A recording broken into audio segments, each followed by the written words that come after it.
uh, Sadhu, sadhu, sadhu. Buddhu Saranai. Today is the Vesak full moon Poya day, and the International Dhamma program is conducting this program, of course, for our most venerable Bhikkhu Bodhi, it is morning, but for us it is evening, and I think for some others it is afternoon. So we are celebrating the Vesak Day today. Vesak Poya Day is the most important Buddhist festival for all Buddhists all over the world, where we commemorate the three significant events of Siddhartha Gautama's birth, enlightenment, and passing away or parinirvana. So we are very fortunate to have with us today Bhikkhu Bodhi, who will speak on a very important topic of the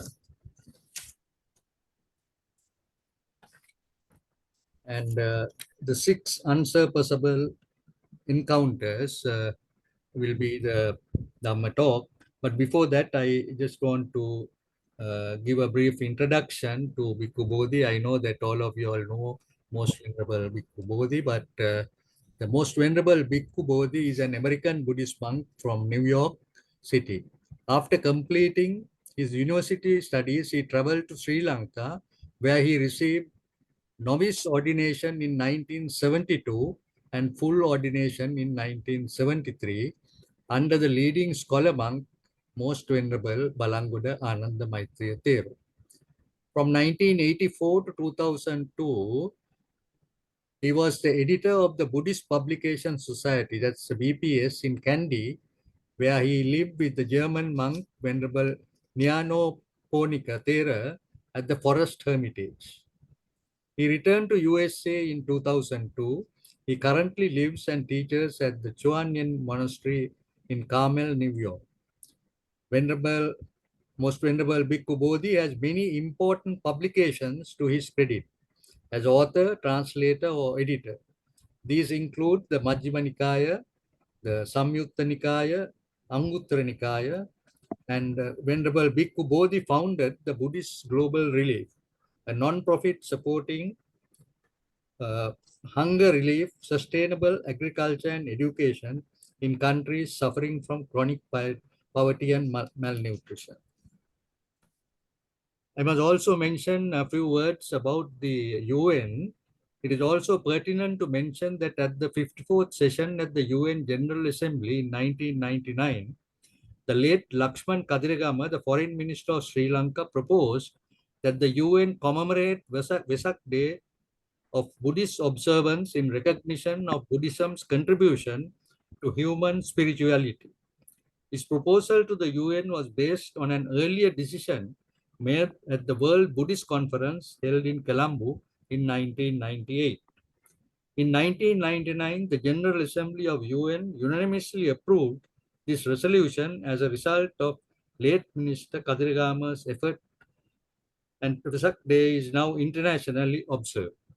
In this, I must especially say that in May 2000, Most Venerable Bhikkhu Bodhi gave the keynote address at the United Nations first official celebration of Vesak, at which 34 countries were represented. So we are very honored, Most Venerable Bhikkhu Bodhi, for your presence, because last year too you were there, and even on earlier occasions where you were with the International Dhamma program. So here too, we are also having many countries, almost about 20 countries which are represented. So this it really gives the flavor of an international Vesak celebration. So I am now, I would, with much respect, invite Bhikkhu Bodhi to deliver the Pansil, and then thereafter the Dhamma talk. Sadhu, sadhu, sadhu. Okay, so first I think you do on your own, you do the Namaskara. Namo tassa bhagavato arahato samma sambuddhassa. Namo tassa bhagavato arahato samma sambuddhassa. Namo tassa bhagavato arahato samma sambuddhassa. Buddhang saranam gacchami. Buddhang saranang gacchami. Dhammam saranam gacchami. Dhammang saranang gacchami. Sangham saranam gacchami. Sanghang saranang gacchami. Dutiyampi Buddham saranam gacchami. Yampi buddhang saranang gacchami. Dutiyampi Dhammam saranam gacchami. Yampi dhammang saranang gacchami. I think it would be good to mute the other voices. There's Yeah, conversations one going. minute I will do that. Okay.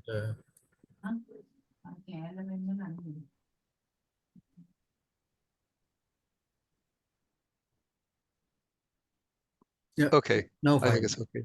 Okay. Yeah. Okay. Dutiyampi Sangham saranam gacchami. Yampi sanghang saranang gacchami. Tadiyampi Buddham saranam gacchami. Yampi buddhang saranang gacchami. Tadiyampi Dhammam saranam gacchami. Yampi dhammang saranang gacchami. Tadiyampi Sangham saranam gacchami. Yampi sanghang saranang gacchami. Saranagamanam sampunam. Ambante Panati pata viramani sikapadam samadhiyami. panatipata veramani sikkhapadam samadhiyami. Adina dana viramani sikapadam samadhiyami. Adinādāna veramani sikkhapadam samadhiyami. Kame sumichachara viramani sikapadam samadhiyami. Kāmesu miccāchārā veramani sikkhapadam samadhiyami. Musavada viramani sikapadam samadhiyami.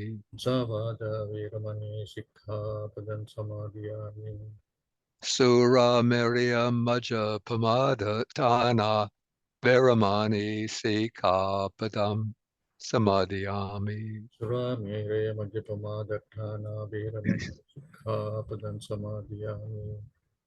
Ti Saranena Saha Panchasilang Dhammang Sadhukang Surakitang Katva Apamadena Sampadeta. Ambante sadhu sadhu sadhu.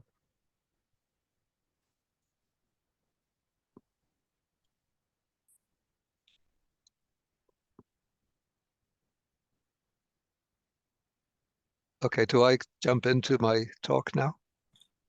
Yes, Venerable. Okay. Okay, so first I was going to say good morning to everybody, but I have to say good morning to some, good afternoon to others, good evening to still others, and maybe good night to some others, since this is a truly international Vesak celebration or Dhamma program spanning the globe. And since it's Vesak today, this reminds me that it was on close to Vesak time 51 years ago that I had my Upasampada in Sri Lanka near the town of Balangoda under my teacher, the Venerable Balangoda Ananda Maitreya Mahanayakataro. Sadhu sadhu sadhu. And it seems almost hard to believe that so much time, 51 years, has flown by just like the snap of a finger.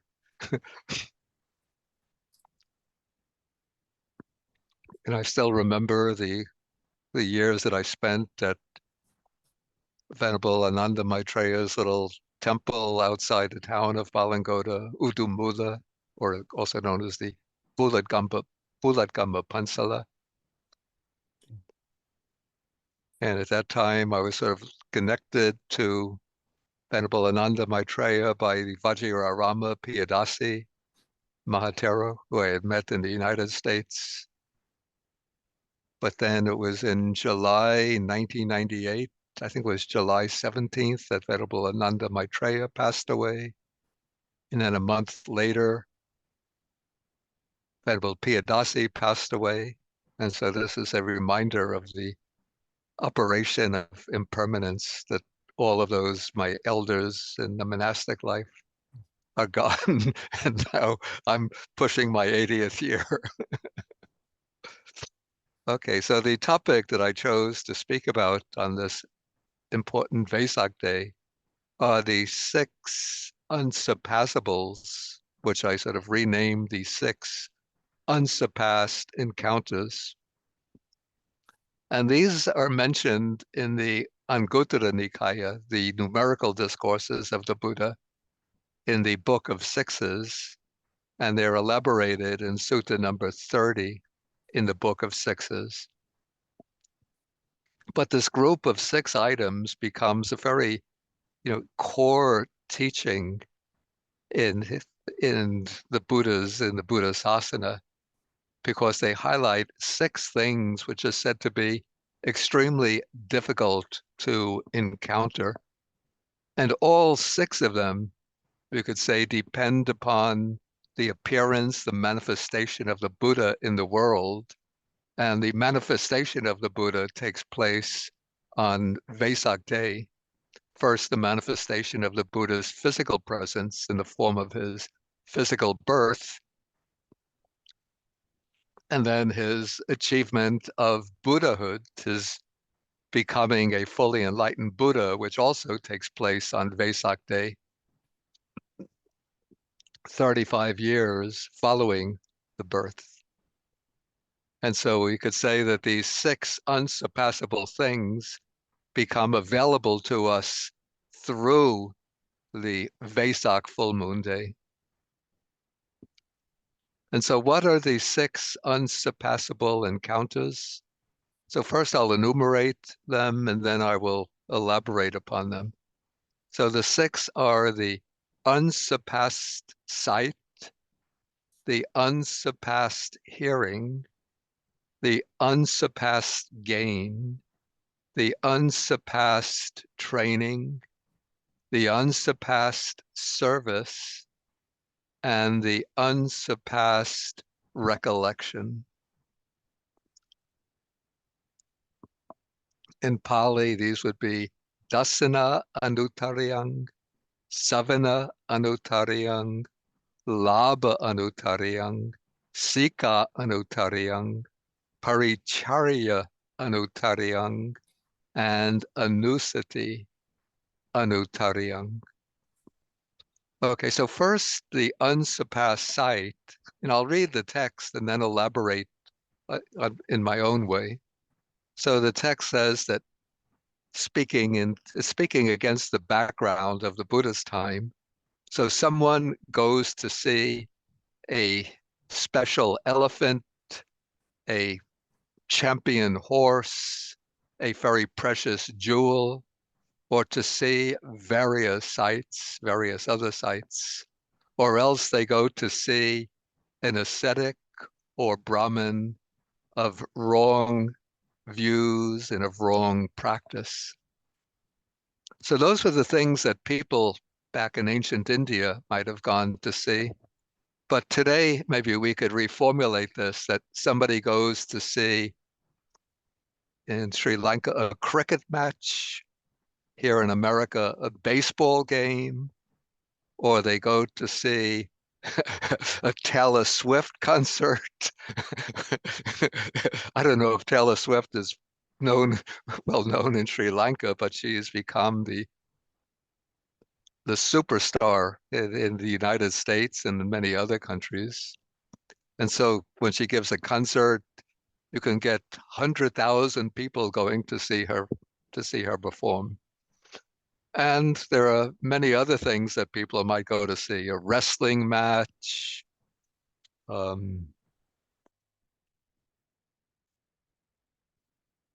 they might go to see displays of precious items in a museum. And of course, many people go to see what are called ascetics or Brahmins of wrong views and wrong practice. This has become very prevalent. And you know the way YouTube works, sometimes it throws up on the opening page just videos at random. And a couple of weeks ago, for some reason, YouTube, maybe it was preparing me for this talk, but it started to throw up videos about different cults propagated by different kinds of spiritual teachers. And I looked at some of them, and these are teachers, they're all claiming to be fully enlightened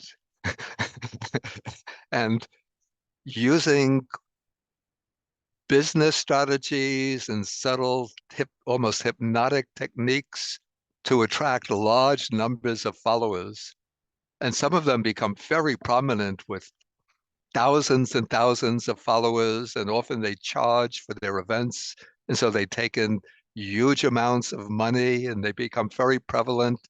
And after some time, almost inevitably, people start leaking reports about the abuses that these teachers inflict on their followers. Sometimes it's exploiting their followers for large amounts of money.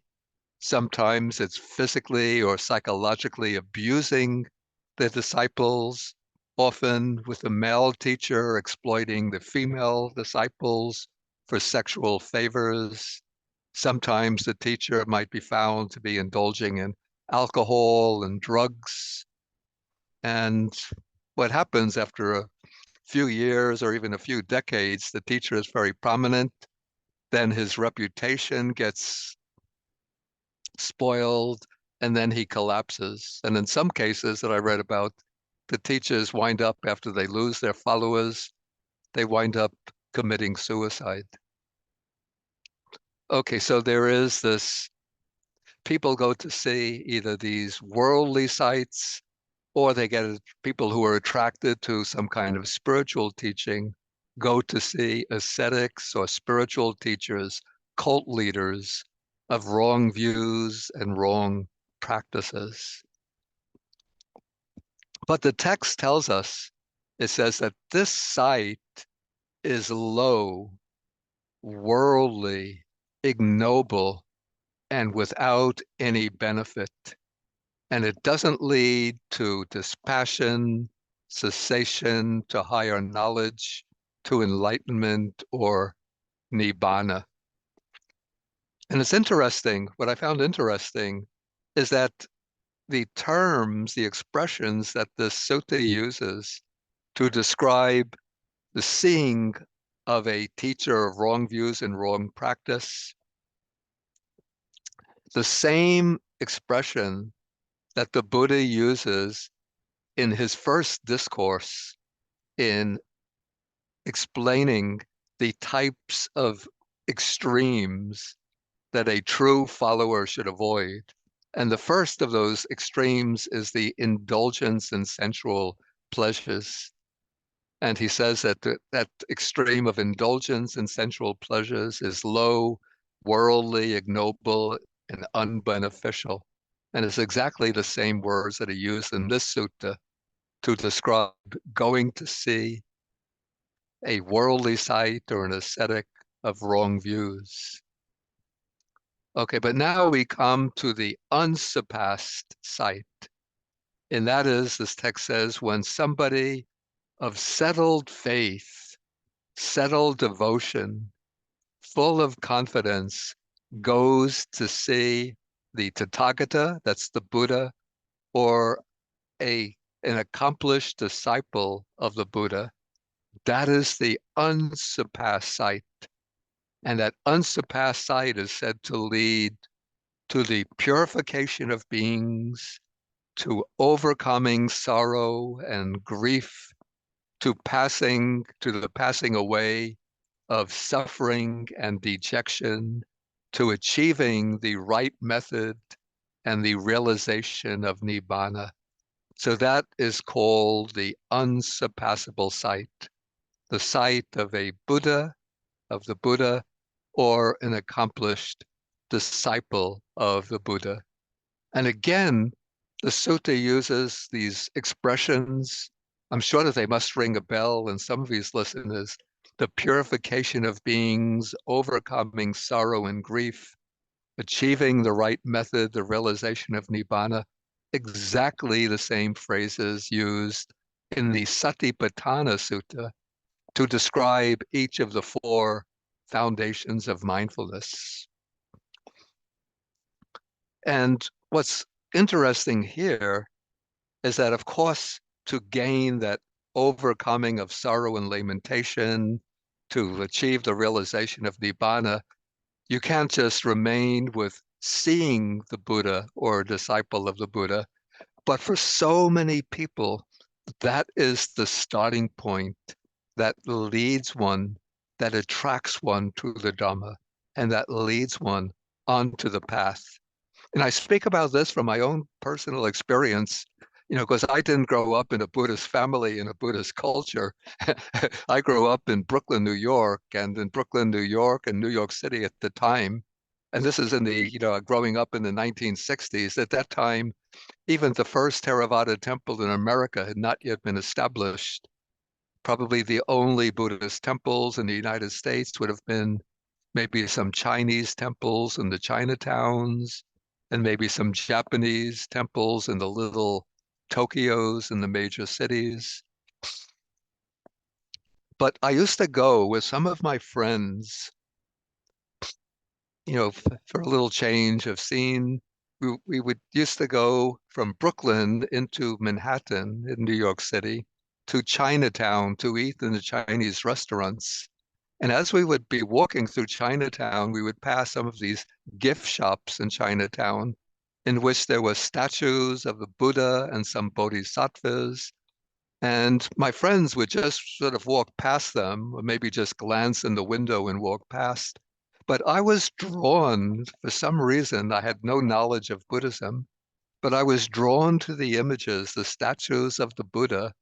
And especially I was drawn to these faces, sometimes with the eyes closed in meditation, suggesting a kind of ineffable peace and tranquility, or other statues of the Buddha and maybe in the teaching gesture, suggesting a kind of grace, kind of sublime, majestic presence and a kind of compassion. And this exposure to these images of the Buddha awakened my curiosity about Buddhism. And eventually, I picked up some books on Buddhism in the bookshops and started reading. And in this way, I became more involved in Buddhism. And as for seeing a disciple of the Buddha, of course, this is probably referring to the direct disciples of the Buddha. But okay, I started to read about Buddhism maybe late 1964, early 1965.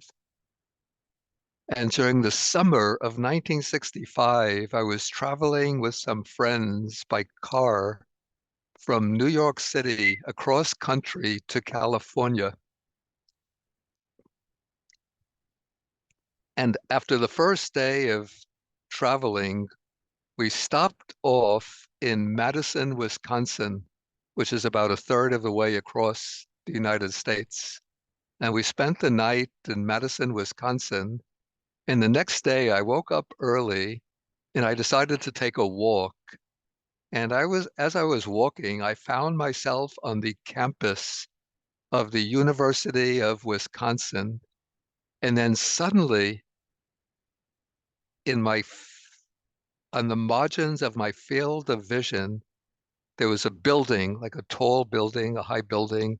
A door opened up, and then a tall man looking like a professor came out, followed by a short man with Asian features wearing a reddish orange robe. And the two started to walk across the campus. And I was looking at this man with the reddish orange robe, and I was just so impressed by he had a bright smile on his face, and he walked with a kind of tranquility and grace. And that sort of strengthened my interest in Buddhism. I didn't have any chance to speak to those people, but this became my first encounter with a Buddhist monk. And later, some years later, I actually met that monk in California.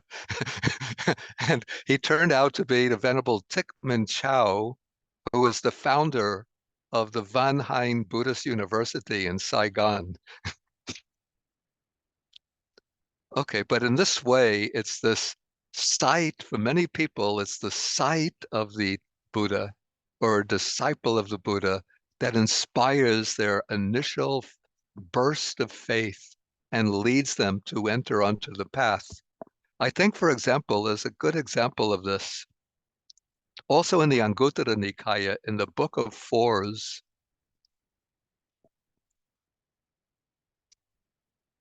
This is the Book of Fours. It's Sutta number 36 about a Brahmin named Dona. And Dona was traveling along a highway, and then he saw a footprint along the road with 1,000 spokes, with rims and hubs. And he thought, this is amazing. This can't be the footprint of an ordinary person.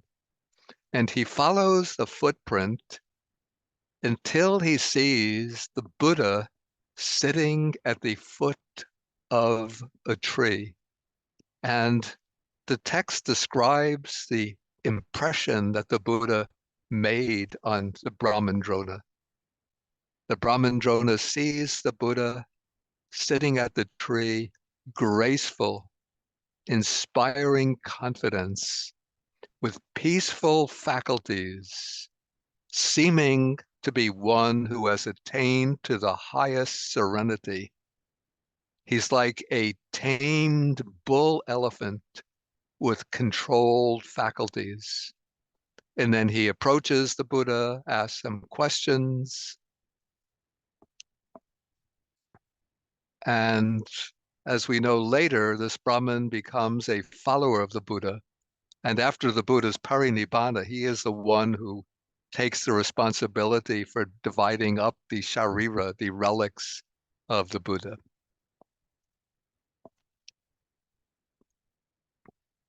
Okay, so in this way, we could say that for many people, seeing the Buddha or seeing a well-disciplined, serene disciple of the Buddha, this becomes that unsurpassable sight that inspires one's initial confidence, one's trust, and eventually will lead one to enter that path that leads to the overcoming of sorrow and grief, to achieving the right method and the realization of Nibbana. So that is the unsurpassed sight. But generally, seeing the Buddha is not enough. Seeing the Buddha can be important, an important step, something that inspires some trust, some confidence, that leads to some kind of inspiration and that draws one to the Dhamma. But what liberates is the Dhamma itself. So once you see the Buddha or a disciple of the Buddha, then you have to approach. And you approach in order to find out what the Buddha teaches. And that leads us on to the next unsurpassable encounter, which is the unsurpassed hearing. And the text tells us here someone goes to hear the sound of drums, the sound of lutes, the sound of singing, or to hear various other sounds. Or they go to hear the teaching of an ascetic or Brahmin of wrong views, of wrong practice.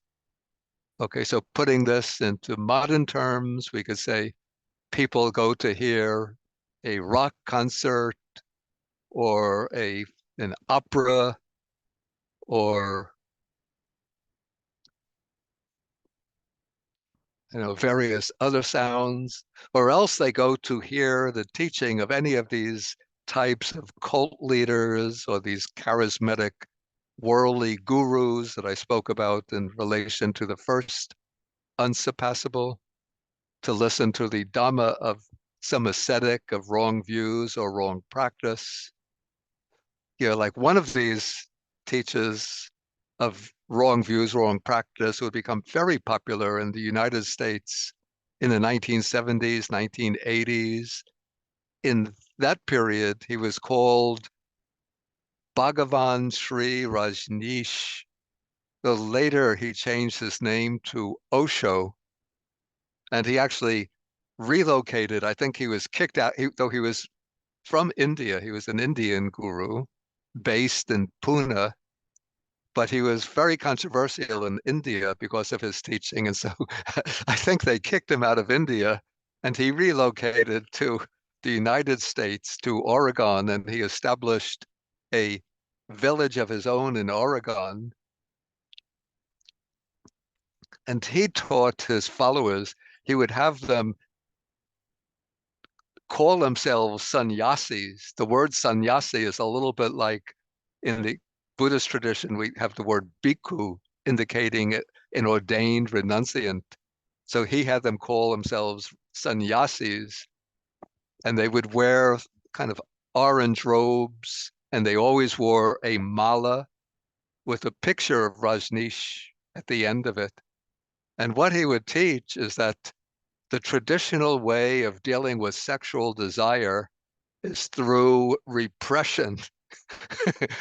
But he said that that leads to a lot of psychological harm. So what he is teaching is transformation, which means that his followers should indulge their desires freely without any restraint. So he would fall into that kind of teacher who advocates indulgence in sensual pleasures, which the Buddha says that this hearing is again low, worldly, ignoble, and unbeneficial.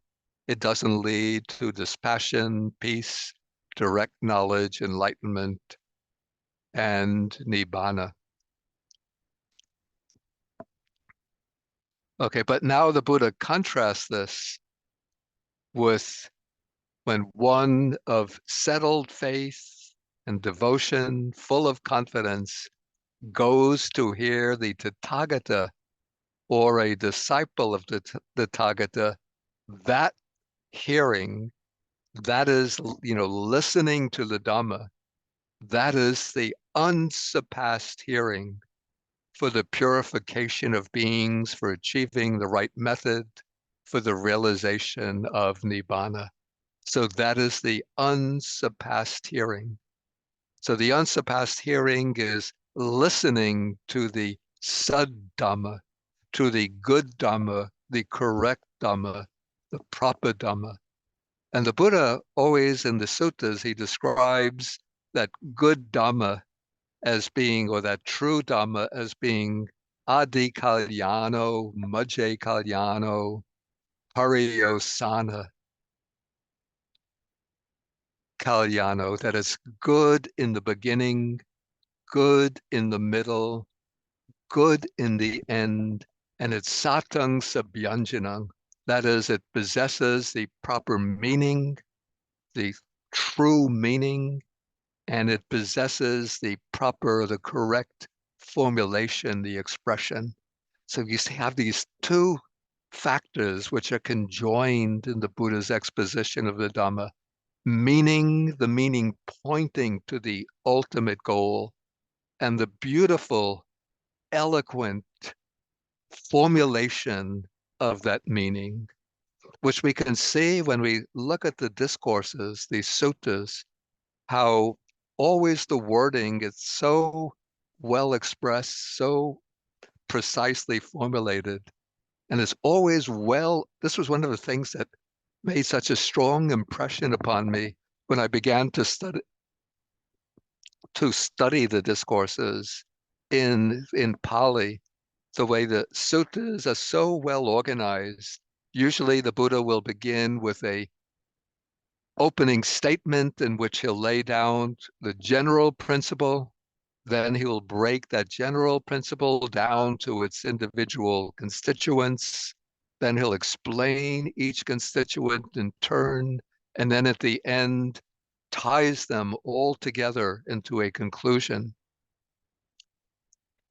And so we have this teaching, which it's precisely, carefully articulated and formulated, and it leads us according to our own capacities, our own dispositions, to a goal that is truly beneficial, even for those who are not yet ready for the teaching leading to the ultimate goal. Whatever aspect of the Dhamma one listens to, that aspect will promote well-being and happiness. Yeah, when I studied the discourses in detail, what I found is that they can be, the goal that the Buddha is pointing to could be divided into three layers, three types of benefit, which I call the benefit pertaining to this present life, which is well-being and happiness here and now in our family relationships, in our relationships with other people, in our livelihood, our worldly activities. So if that is our aspiration, the Buddha's teachings will benefit us, bring us real benefit. The second goal to which the Dhamma points is a fortunate rebirth. So the Buddha teaches what are the principles that lead to a good rebirth, to avoiding suffering, to avoid a bad rebirth. And here the Buddha articulates in great detail the law of karma, the different types of karmic actions, and the way those karmic actions bring forth their fruits, their results. So that is the middle goal of the Buddha's teaching, a fortunate rebirth. And then the ultimate goal of the Buddha's teaching, the unique goal, is the attainment of liberation. So for those who are aspiring for liberation, the Buddha's teaching points to that goal and shows us all of the practices that culminate in that goal. And so when we go to listen to the Buddha's teaching, to hear the Dhamma, that hearing is said to be the unsurpassed hearing, particularly when we hear the Dhamma that leads to the ultimate goal, to enlightenment, liberation, nibbana.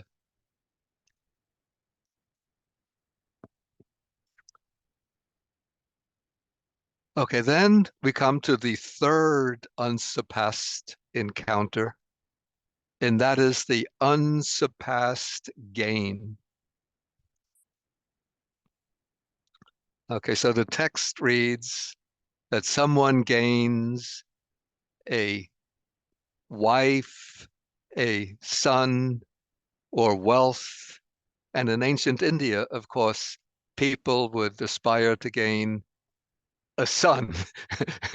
Not so much, I'm sorry to say, but against the Indian background, not so much a daughter, because in Indian Brahminic culture, it is the son who has the authority to perform the shraddha, that is the cremation rites that will create the merit to transfer to the deceased parents.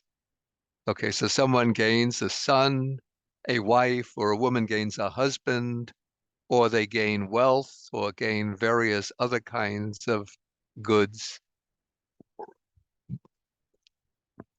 Or else someone gains faith in an ascetic or Brahmin of wrong views and wrong practice. Okay, putting this into contemporary terms,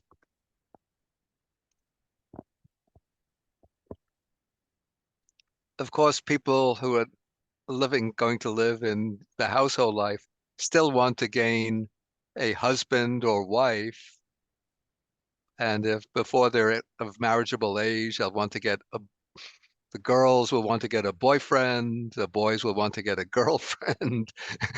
And once they get married, they will want to have children. Now we're more egalitarian society. So people are happy whether it's a son or daughter, they're happy with any kind of child. Everybody wants to gain wealth, and people want to get a good job, high status. Many people want to gain fame, position, power, and they might obtain fate in an ascetic or Brahmin of wrong views, wrong practice. And now there are, many types of religions which are propagating themselves around the world, and sometimes in very aggressive ways or using very skillful strategies which come basically out of the marketing profession. So I know in many of the evangelical Christian missions, they put their aspiring preachers through courses in business management, business strategies, marketing strategies at universities so they learn, just as a corporation will learn how to promote their products, whether automobiles or cosmetics or household goods. You have to use marketing strategies. And so the um, aspiring religious people will learn the marketing strategies and then bring these strategies to their efforts to propagate their religions. And in this way, they're able to inspire faith in people, even though we regard their teachings as not leading to true liberation. Maybe it's sadly that we Buddhists are not as skillful in the techniques of propagating the Dhamma as some of the other religions. But what we have to offer, of course, is a teaching which is solid, substantial, genuine, and truthful, which corresponds to reality. A teaching that leads to dispassion, cessation, direct knowledge, and nibbana. And so the Buddha speaks about how one full of confidence obtains faith in the Tathagata, in the Buddha, or in a disciple of the Tathagata. And that, the Buddha says, that is the unsurpassed gain that leads to the purification of beings, again, for the overcoming of sorrow and grief, to the achievement of the right method, the realization of nibbana. So this is really the starting point for entering on the path. And so we can see in these first three unsurpassed encounters, we can see a progression taking place. So we begin by seeing the Buddha or seeing a knowledgeable disciple of the Buddha, somebody who can teach the proper Dhamma. Then we go to inquire about the Dhamma. Maybe we go to listen to a Dhamma discourse, or we ask questions, engage in a Dhamma discussion, and we hear the Dhamma.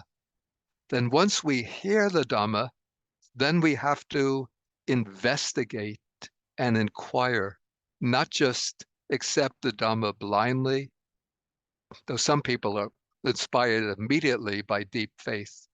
But the real way to go about gaining faith is through inquiry and investigation.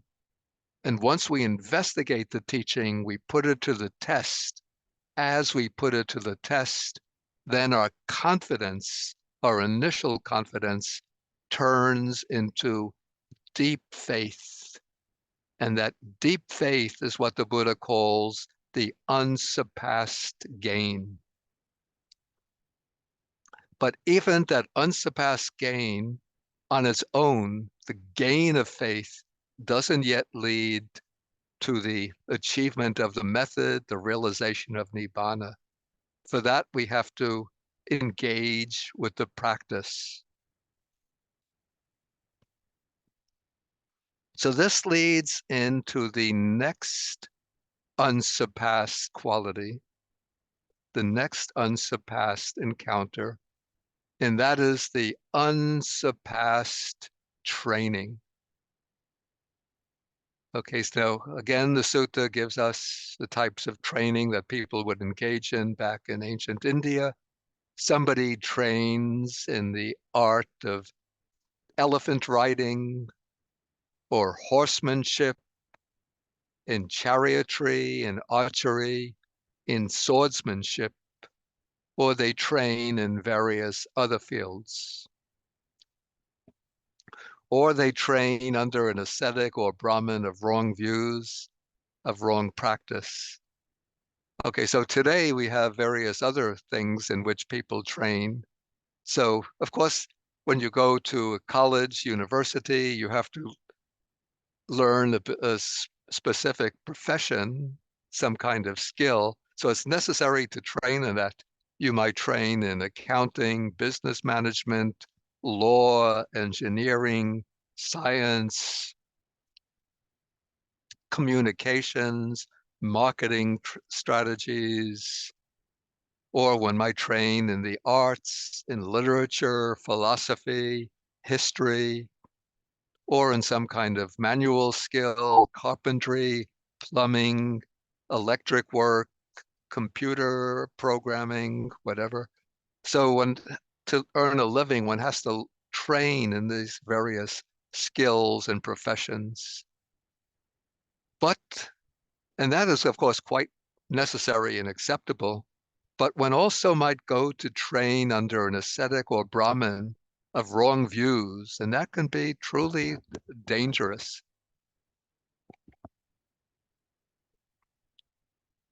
If that ascetic is teaching a type of wrong practice, and those types of wrong practice can become very prevalent. Like I mentioned, the example of Rajneesh, that teacher from India who set up a community in Oregon. So he would just encourage his American or his European disciples just to engage in promiscuous sexual activity and to use whatever kind of drugs they can get their hands on. And he would teach that that is the way to enlightenment. But for us, that is not the proper training, but that is a training that not only doesn't it lead to enlightenment, but it can lead to a kind of dead end and even to kind of practices that will lead one down from the human realm to lower realms of existence. And so for those of us with trust and confidence in the Buddha, we approach the teaching with settled faith, with devotion, full of confidence, and then we enter the specific training of the Buddha. And the sutta describes this as the training in the adisila, adicitta, and adipanya. That is the higher virtuous conduct, the higher mind, the mind of samadhi or concentration, and the higher wisdom, the wisdom of insight in the Dhamma and discipline proclaimed by the Tathagata.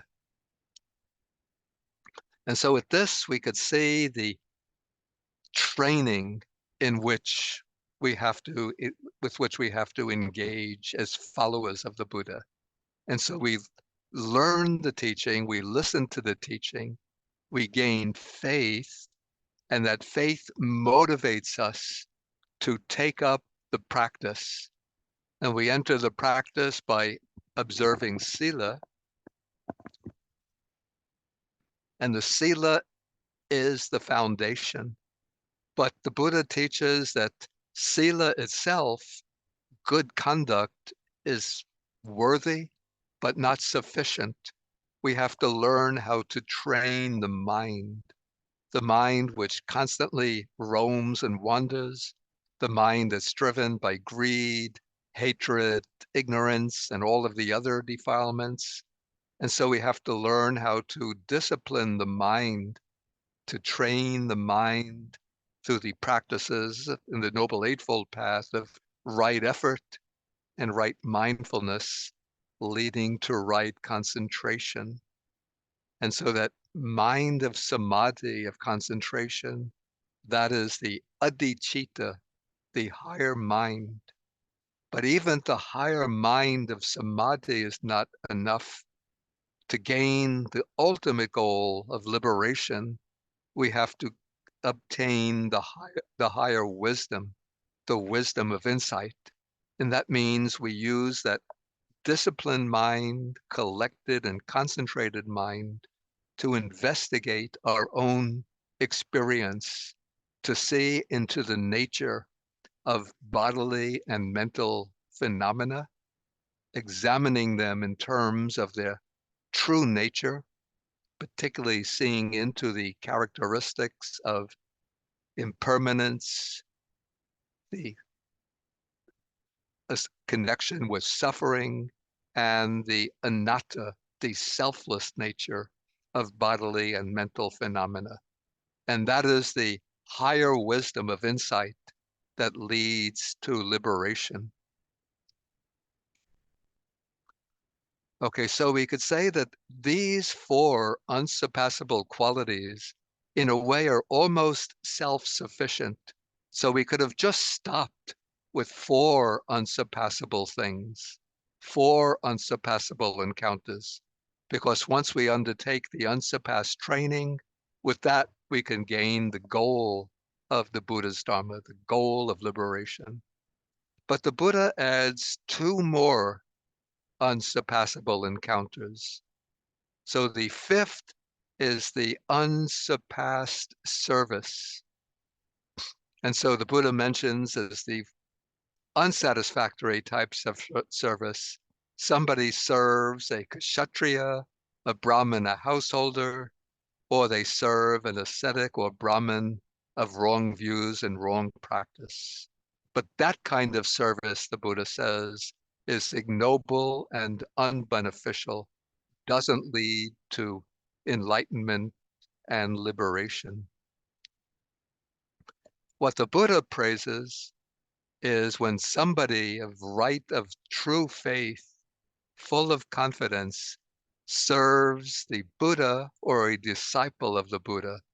That is the unsurpassable service that leads to the purification of beings, to the attainment of Nibbana. So how do we perform this unsurpassable service? The Buddha is gone into nirvana. Probably it's not enough just to serve individual disciples of the Buddha. So I would say, this is my own interpretation, the way we serve the Buddha today is by serving the Buddha Dhamma, by serving the sasana, by finding various ways to promote the Dhamma, to spread the message of the Dhamma, to extend the Dhamma, to share the Dhamma with others. And so people have different talents, different skills, different abilities, different inclinations. And so we each, according to our own ability, have to find ways to share the Dhamma with others. I was very fortunate myself that in 1972, I came to Sri Lanka. I became a student of Bhante Balangodananda Maitreya. Under him, I learned Pali. Then I associated with Venerable Nyanaponika Mahatera. And so I had the opportunity to learn Pali and Dhamma, and then to serve the Buddha's teaching through the Buddha's Publication Society, through translation work. But other people find other ways to serve the Dhamma. For example, I think back in those days, there was in Kandy a man called Richard Abhisekara. He had been a school principal, and when he retired, he connected with Venerable Nyanaponika, and together they established the Buddhist Publication Society. And though Richard Abhisekara was not sort of learned in the Dhamma at the level of a scholar, but he was just an indefatigable worker on behalf of the Dhamma. He would work sometimes 12 hours a day, through the Buddhist Publication Society. And he would meet people, talk to them, introduce them to various publications. He handled all of the correspondence that came to the Buddhist Publication Society. And so he used his ability, his skills to promote the Dhamma.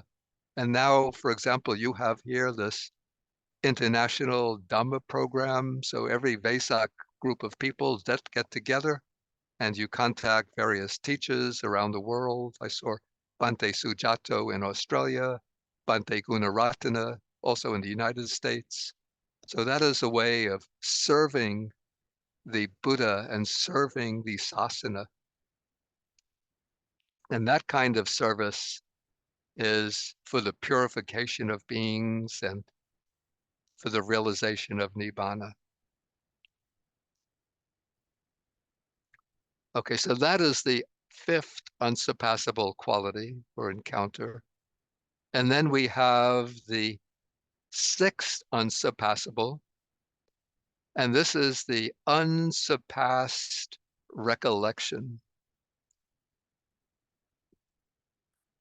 And again, the text begins with various kinds of worldly recollections.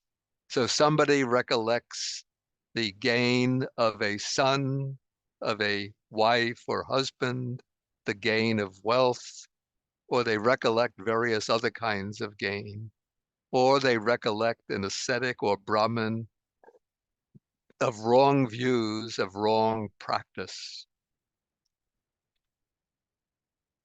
So the Buddha calls that a worldly recollection, which doesn't lead to enlightenment and liberation. Of course, I think it's valuable for, say, a husband to recollect his wife, particularly if the wife passes away before him, and for the wife to recollect the husband if the husband passes away before her, or for children to recollect their parents after they pass away, or for parents to recollect the child if the child passes away earlier before them. So that is a way of, say, recollecting with love and with gratitude those who have been one's close associates in this life. And one not only brings them to mind, but one can help them as they pass to their new life by doing meritorious deeds on their behalf and then sharing the merits with them, what we call the transference of merit. So that is a kind of, we call this a mundane type of recollection that still comes under the umbrella of the Buddha Sasana, because one is not simply recollecting one's worldly engagement with those people, but as one recollects one's relationships, one shares merit with them and does meritorious deeds on their behalf. But here the Buddha speaks about the unsurpassed recollection, and that is when with faith, with trust, with confidence, one recollects the Buddha or a disciple of the Buddha. And that is the unsurpassed recollection for the achieving the right method and for the realization of Nibbana. And it seems that maybe the Buddha included the sixth recollection with the idea in mind that after he passes away, how are his disciples going to bring him to mind? While the Buddha is alive, particularly those living in northern India, they have the opportunity to see him in person. In this way, they can get the direct darshana, the direct seeing of the Buddha. But after the Buddha passes away, and now some 2,500, 2,600 years after the Buddha's passing, how are we going to see the Buddha? We can't see him in the flesh. And so the way we see the Buddha is by recollecting the Buddha. And for this, the Buddhist texts lay down a particular practice, and that is what we call Buddhanusati. the recollection of the Buddha by calling to mind the way it's taught in the text. We bring to mind the 9 special Buddha gunas or qualities or virtues of the Buddha. The Buddha is the Arahat, the one who has destroyed all defilements, the Sammasambuddho, the perfectly enlightened one who has achieved the knowledge of all Dhammas, the one Vijacharana Sampanno, possessing clear knowledge and good conduct, Sugato, the sublime one, the blissful one, Sugato, Lokavidu, the knower of the world, Anuttaro Purisadhammasarati, the unsurpassed trainer of persons to be tamed, the Satta Deva Manusanam, the teacher of deities and human beings, Buddho, the enlightened one who enlightens others, and Bhagava, the blessed one, which I explain is the one who is the source of boundless blessings for the world. So the way I like to teach the recollection of the Buddha, to begin with the 9 qualities and get familiar with them, become familiar with them. And I sometimes compare those 9 qualities, they each have their own distinctive flavor. And here, when I'm teaching this to American students, I say it's like getting a plate with little scoops of ice cream, 9 different flavors of ice cream. So you could have vanilla ice cream, chocolate ice cream, strawberry, blueberry, caramel, chocolate chip, peppermint, walnut, peanut, almond, 9 different flavored ice creams. And so they're all ice cream, but each one has its own distinct flavor. And so those 9 qualities of the Buddha, those 9 Buddha gunas, they're all descriptions of the Buddha, but each one has its own flavor. And so first you get familiar with all 9 of them. You have to understand them, turn them over in the mind to get familiar with them, and try to get some experience of the taste of those 9 qualities. But as one does so, one finds that some of the qualities seem more meaningful or clearer and more have a stronger impression, whereas others are a bit more obscure, more difficult to understand. So then what I say, after you get familiar with the 9 qualities, you drop 6 of them and you just keep the 3 that are most prominent, and you turn those over in the mind. For example, somebody might say, okay, the 9 qualities or the 3 qualities most meaningful to me, Arahat, Buddho, Bhagava. Somebody else might say, Sugato, Lokavidu, Satta Deva Manusanam. Others might say, Arahang, Sammasambuddho Bhagava. So different people will pick up different groups of qualities.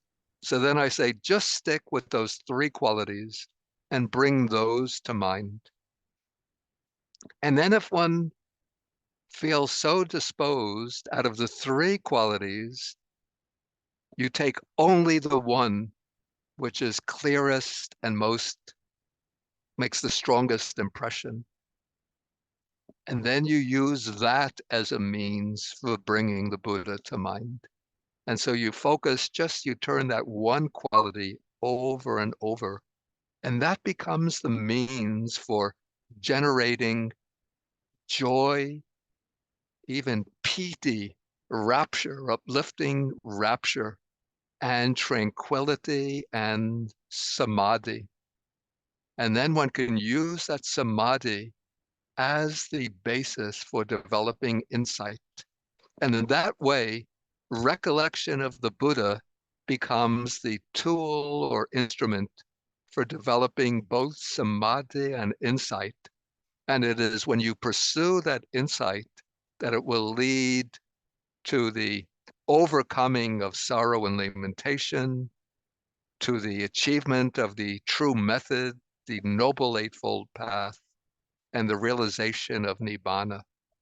And so that's the unsurpassed recollection. And so those are the six unsurpassed encounters. So just to run through them again. So we begin with the unsurpassable sight, the sight of the Buddha, either in the flesh, if we meet the Buddha during the time he's alive, or through the image of the Buddha, the statue or painting of the Buddha after his passing. Then, once we're inspired by the sight of the Buddha, then we go to listen to the Dhamma. We hear the Dhamma, we inquire into the Dhamma, we investigate until there arises faith. And that is the unsurpassable gain, the gain of faith in the Buddha and his teaching.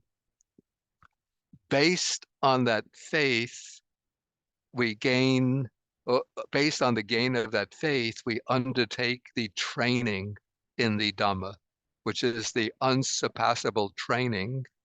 And so we practice sila, mental training of samadhi, and the training in wisdom for insight. And that training itself is, of course, sufficient for liberation. But at the same time that we are training ourselves, we also want to benefit others. And in that way, we take up the unsurpassable service according to our own ability, talents, disposition. We find some way to serve the Dhamma, to serve the sasana, to serve other living beings, other human beings by serving the teaching. And then to inspire us in our own practice and in our service to others, we bring the Buddha to mind through recollection by practicing the unsurpassed recollection, the recollection of the Buddha or the recollection of the noble Sangha. So those are the six recollections.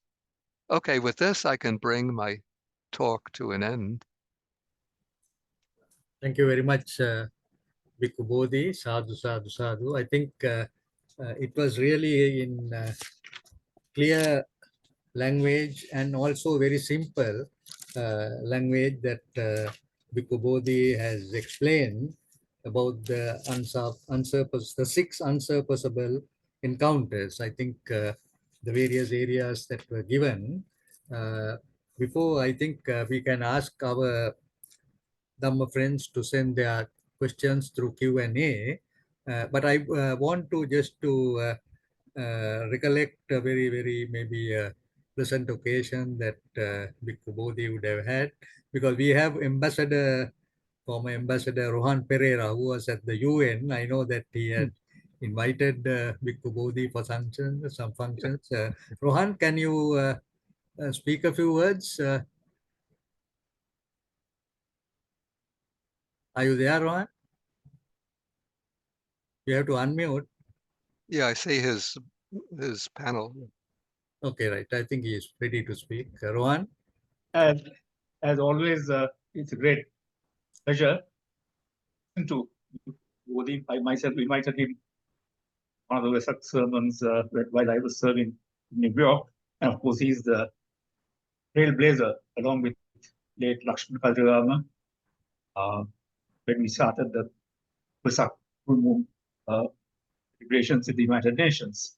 So today was no different, but it was a very lucid explanation of the unsurpassable. So thank you very much, Ante, and much merit to you. Thank you, Doctor. Okay, thank you. Thank you, Rohan. Rohan Pereira was the former ambassador to the UN, and I think there were a few occasions where he had invited Bhikkhu Bodhi for the UN, for the ambassadors, for the Sri Lankan sermons. So thank you very much.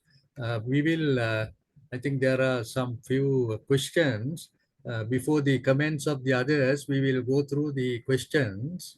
Of course, the first question is from Nihal De Silva. Respectfully, I request the Venerable to repeat the Sutta number in Anguttara Nikaya, Book of Sixers, please. Repeat the Sutta Yeah, number. it's number 30. Number 30. Number 30, right. Right. Okay, I don't see any questions there at the moment. So maybe we will, we have our, the, Oh, I see a question. yeah, just now it Yeah, was, I see the box. Yeah, I see. This is not exactly part of the talk, but it was touched on briefly. Could you explain the transference of merit to the deceased? Okay, so we use, in common parlance, we use the expression transference of merit. But the way this is understood is that we're not actually transferring merit to the deceased, because you can't, create your karma and then you can't turn part of that karma over to somebody else, part of that merit to somebody else. But the way it's explained at the theoretical level, so if your departed relative is reborn in certain realms, not in every realm, but I think there are some layers or spheres within the realm of the pretas and probably the earth-dwelling and space-dwelling devas, or maybe the nagas. So they are able to witness our activities in this world, particularly if they're your departed relatives, then you have some connection with them. So what we do is to do some meritorious deeds on their behalf, in their name, and then mentally we invite them to rejoice in the meritorious deeds we did on their behalf. So this is really, it's called anumodana, means rejoicing along with. So they rejoice in the meritorious deeds that we've done. And because they're rejoicing in good deeds, through their rejoicing, they create wholesome karma for themselves. And so as a convention of speech, we call that transference of merit. But at the more technical level, what it means is we do the meritorious deeds, the initial meritorious deeds, the departed relative rejoices, and their rejoicing creates the wholesome karma that then accrues to them. Bodhi, we have Venerable Vajrarame Jnanasihatero here. So Yeah, I remember yeah, from the days when we were I together. And invite Venerable Vajrarame Jnanasihatero to give any comments or. yeah, I'm glad to see him again. Yeah, Yeah. he looks very well. Yeah. Yes, yes, sir. In fact, I was very glad to see you, Venerable Sir. We remember the 1998 and the Vesak. Yeah, I remember that. Yeah. And also Richard Abhisekara. We have been very close with Richard Abhisekara. In fact, I was introduced to a Buddhist publication at the university in 1956, through Richard Abhisekara, when we were Pedas, Jnana Ponikas. So I think you recollected all that, and recollection is also important. Yeah, I remember Richard Abhisekara well. Yeah. That's right. It brings back all our good thoughts, Yeah. I'm very happy to see you, Venerable Sir, and listen to your excellent talk. Yeah, thank you. Thank you. Shall we take the questions? I think, yeah. Oh, okay. Somebody asked, I say, could Bhikkhu Bodhi please repeat the charitable organization that he founded or supports? Yeah. This organization is called Buddhist Global Relief. So together with some of my students, we founded this organization in 2008. It's sort of, of course, it's based here in the United States, and it has the specific purpose is to combat chronic hunger and malnutrition around the world by supporting projects that deal with chronic hunger and malnutrition. And we form partnerships with organizations on the ground that deal with hunger and malnutrition, sometimes directly, but also indirectly by supporting projects, especially that promote the education of girls, because that is said to be one of the most powerful antidotes, remedies for hunger and malnutrition, that support the education of girls and that support women's right livelihood projects. And so we have projects ranging from Mongolia and Vietnam, right across, even across Asia, Africa, Latin America, and in the United States. Now we have about 60 projects, including a few in Sri Lanka. Our partners in Sri Lanka, let's see, one is called Senwar, which it's an acronym for Center for Women's Rights. Sort of they provide training for girls from poor families, especially in computer technology. And let's see, another is called Child Action Lanka, which provides meals to poor children. And the third is called Shraddha Charities. I think our current project with Shraddha Charities, maybe it provides scholarships to poor students to go to college or university, and also water purification projects for farmers.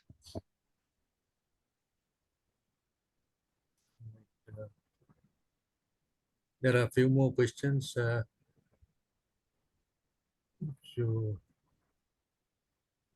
I read one? There's one from Yeah. Kapila, V.I. Kapila, that is, Bhante, thank you for your kindness and compassion for translating the MN, SN, AN, and Sutta Nipata into simple English. The question, if you are going back time 2500 years ago, what questions will you ask the Buddha in regards to his teaching? Gee, I just don't know because I never thought of things in that way. Right, okay, thank you. Yeah, I would have to give thought to that because that question, I never faced that question before. So There's another question from Ananda Tilakasiri. In seeing the Buddha, first unsurpassable sight, when you see the Dhamma, is in 2287, Vakkali Sutta, as in the MN2, Dassana Patabba, would you be satisfying the first unsurpassable sight? So, wait, okay, seeing.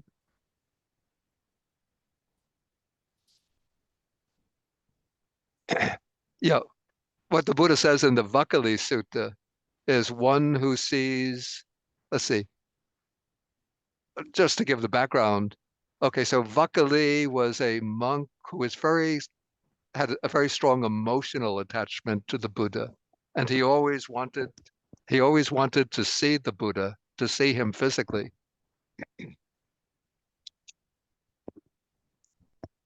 But then he fell seriously ill, and so he had to stay in his room, and he couldn't come out to go to attend on the Buddha, to see the Buddha, and so he felt very sad, very miserable.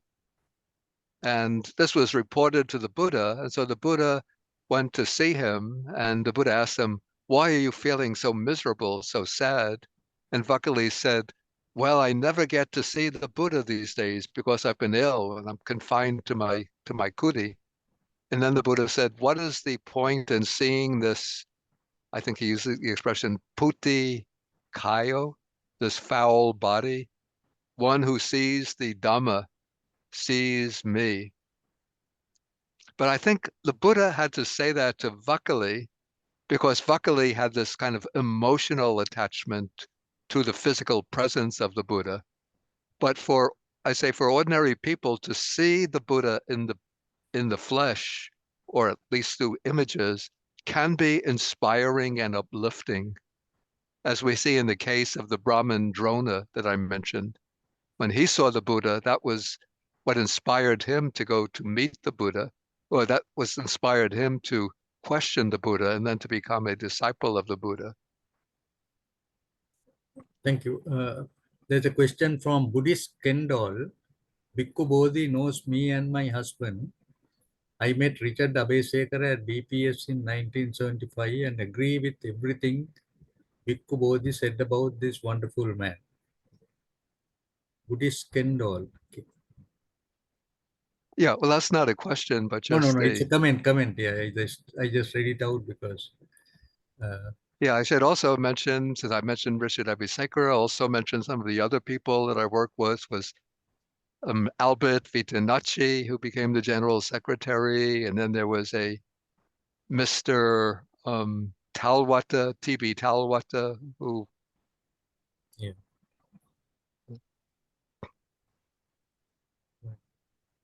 This we have Bante Kusala who's there with us. Bante, you want to say anything? Bante Kusala. Well, I wouldn't comment on Bhikkhu Bodhi. I just respect him so much. Oh, actually, this is Bante Kusala. I think he's in the US or Canada. Here in Boston, In where? and I in Boston. Oh, now you're in Boston now. Okay.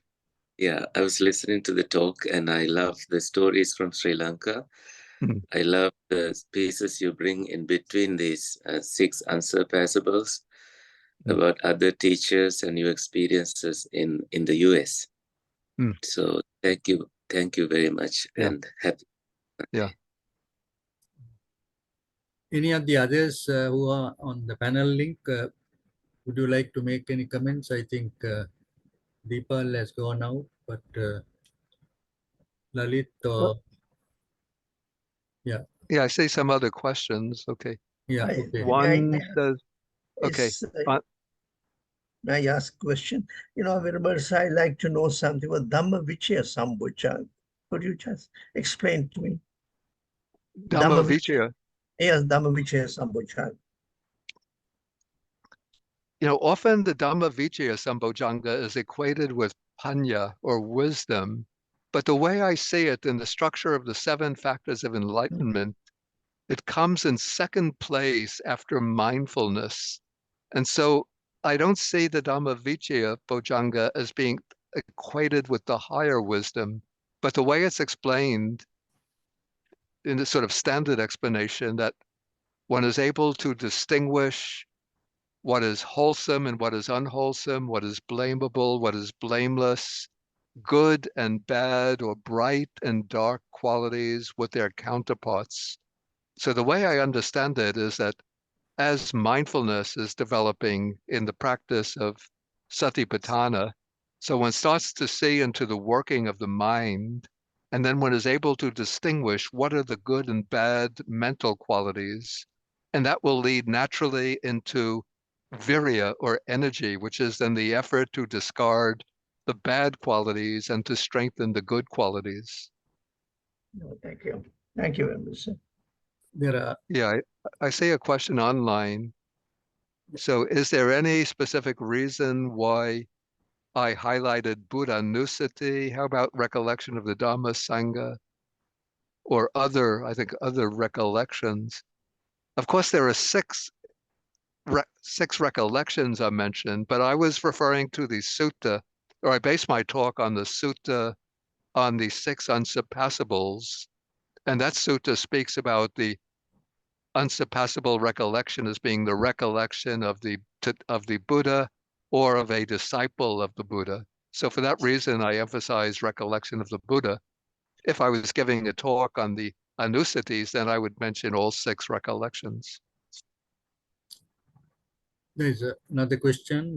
Let I read it, Venerable? Thank you very much for the valuable Dhamma talk. Please, can you explain what happens to the individual characteristics of a person when one dies? Are we taking present characteristics to the next life? Yeah, of course, this is a question I can't answer on the basis of direct experience. since I haven't died yet and come back from the dead. But my assumption is that the activities that we engage in this life create kind of habitual dispositions. We may call these character formations, and those character formations in some form or another will continue on to the next life. Though I'd say that there's probably very complex interactions between the characteristics we develop in any particular life and the habitual formations from the lives before that. So it's probably a very complex process. But I say that certainly we should make the effort, the endeavor to develop good, wholesome personal characteristics in the trust that those characteristics will then form the foundation for our character as we move on to the next life. Right. What is this from Indra City Vijayatunga? What is the level of training required for service in Buddhism? Say again. What is the level of training required for service in Buddhism? For training.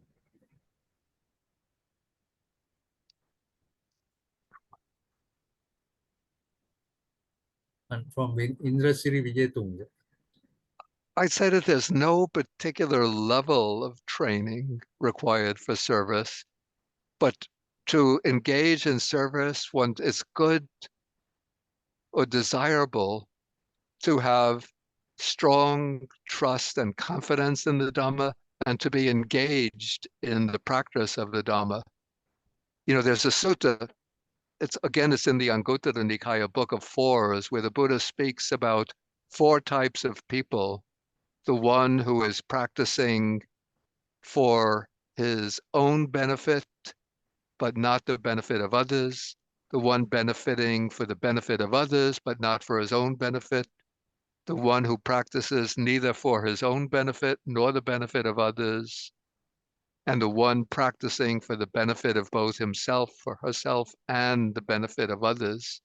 So if a person is not practicing for their own benefit, not engaged in Dhamma practice, but they think I'm going to serve the teaching to benefit others. Yeah, Next it's one. not going to be, it's not going to be very fruitful. One has to be devoted to the practice oneself. And at the same time, one makes the effort to serve the teaching by in some way helping to spread the teaching to others. Thank you. Next one from Tamara De Silva. Thank you, Venerable Sir, for the very valuable Dhamma sermon. I just wonder, with the explanation of unsurpassable service, would it be right to think that other religions which promote creation of the world by God and the believing in God is wrong?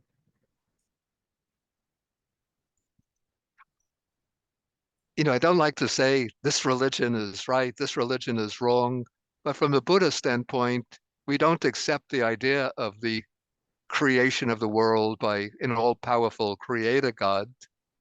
And for that reason, we don't accept the belief in a creator God. So we have in our understanding that the cosmos is without any discoverable beginning in time, but world cycles have been following each other in a beginningless process. Worlds, so universes arise, develop, disintegrate, and disappear, followed by new world systems arising, developing, decaying, and disappearing. And so and then this whole process is governed by certain inherent laws, intrinsic laws, without a deity overseeing the working of those laws. And so we don't accept the idea of divine creation of the world or belief in a creator God. Then there's an anonymous attendee. Thank you, Bante, for the sermon today. My question is on meditation. There are periods that I am focused and disciplined in my practice, Yeah. but of late I do not feel motivated to sit in practice at all. I am trying to understand the reason for this, but I am unable to identify this. Is there any advice you can give to get back into practice?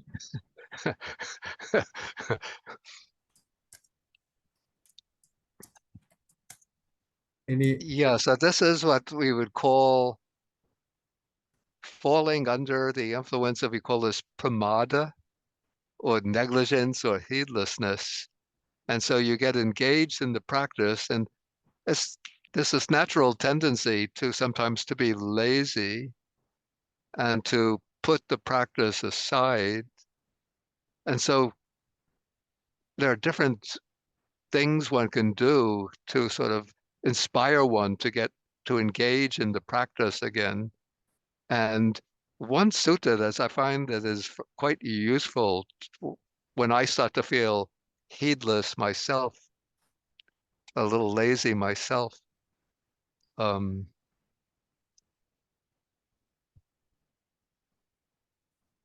me just try to get it to mind.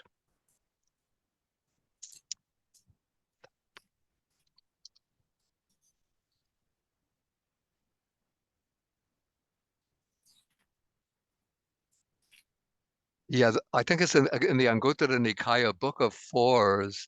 The Buddha speaks about 4 kinds of horses which are motivated to start submitting to the training. One horse, the best kind of horse, as soon as it sees the trainer enter the stable, it thinks, I'm going to start training. Another horse has to wait until it sees the trainer take out the goad.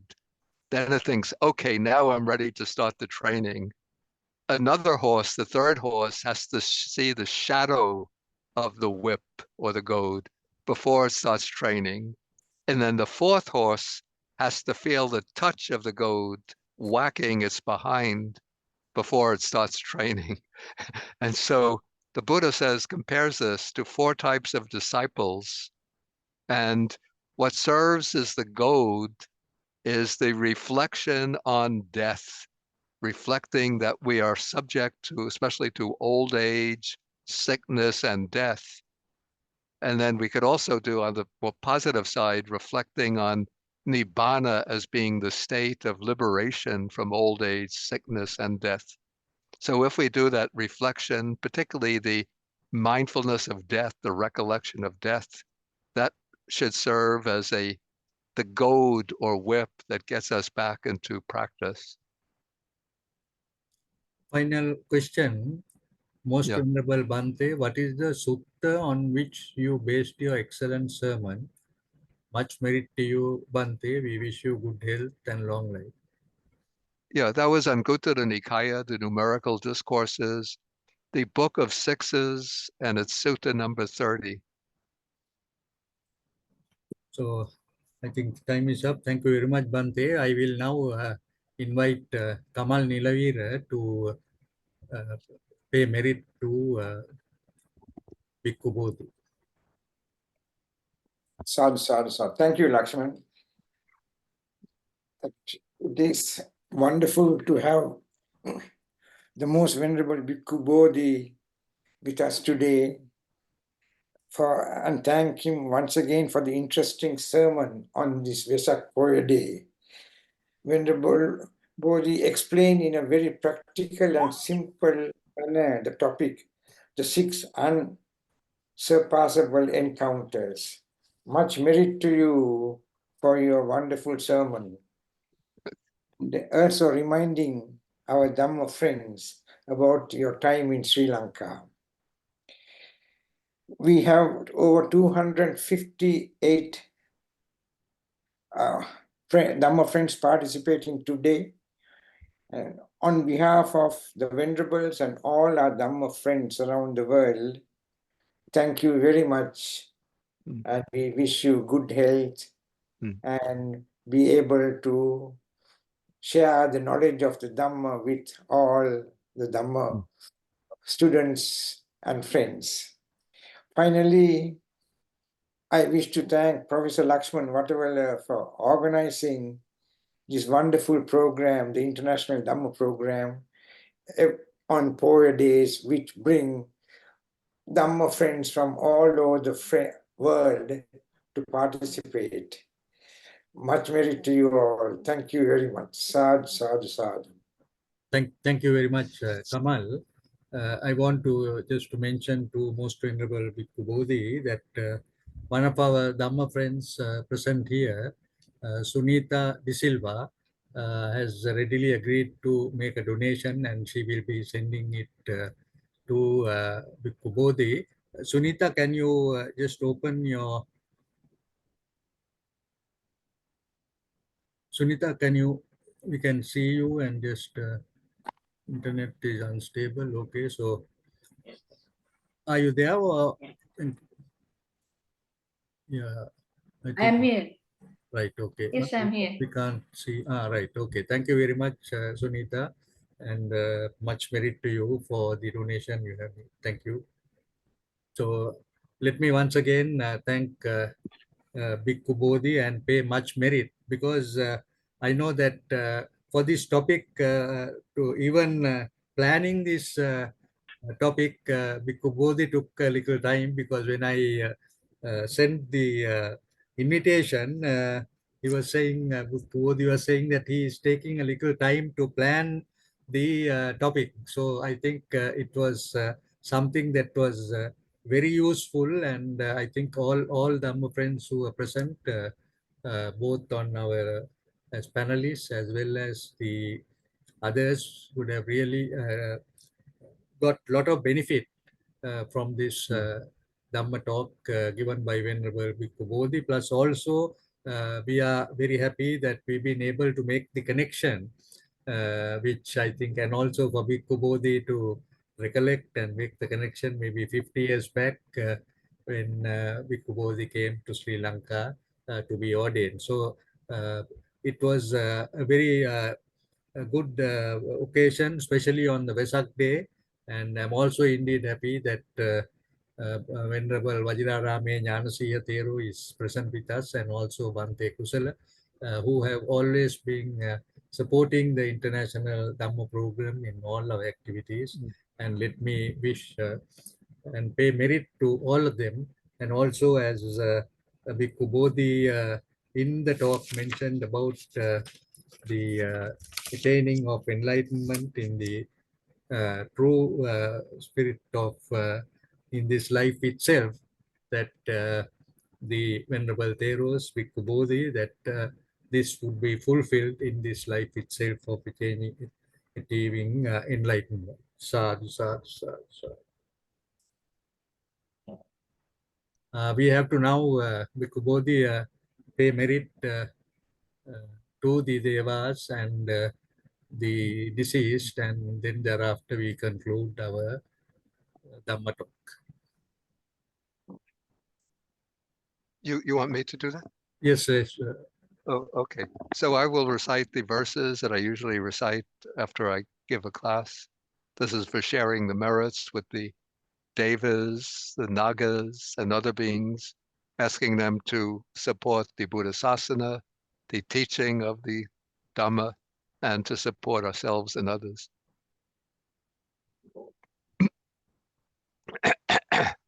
Akasata chabumata deva naga mahidika punyantam manumoditva chirang rakantu sasanang. Akasata chabumata deva naga mahidika punyantam, excuse me, punyantam manumoditva chirang rakantu desanang.